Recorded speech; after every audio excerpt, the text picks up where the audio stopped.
Каде живеете? Тука близко 15 минути од училиште. Добро, ја начекаме.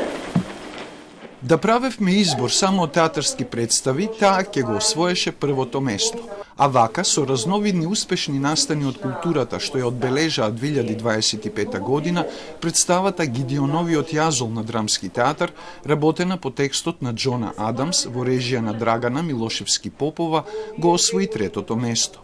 Овој ангажиран театарски чин зборува за жртвите на образовниот систем, за цензурата врз талентираните деца и за битката на мајката Корин Фел во изведба на актерката Билјана Драгичевиќ-Пројковска за откривање на причините и виновникот за смртта на нејзиниот син Гидион.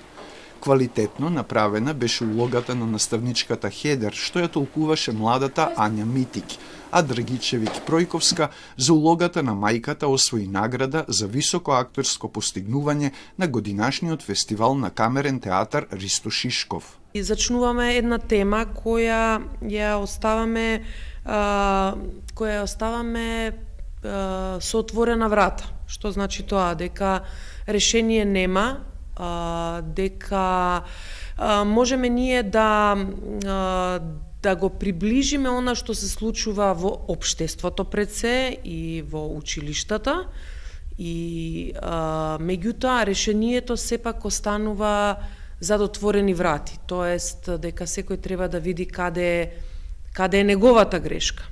Со учество на 73 фестивали ширум светот и со освоени 29 награди, меѓу кои 2 на Санденс од публиката и специјална од жирито за креативна визија, 3 од Кошице за најдобар филм, најдобра режија и најдобра машка улога на Ариф Јакуб, исто така 3 награди од фестивалот во Сараево, Гран При од Херцег Нови и признание од жирито во Сао Пауло, филмот Диџеј Ахмед снимен по сценарио и во режија на Ѓорги Инковски го зазема второто место на нашата топ листа.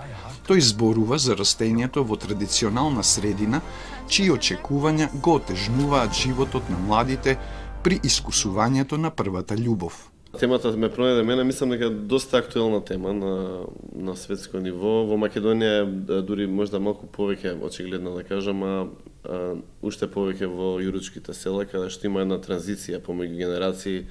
Тој го раскажувам, мислам, тоа е факт дека таму родителите се растени без струја, а децата растат со смарт телефони.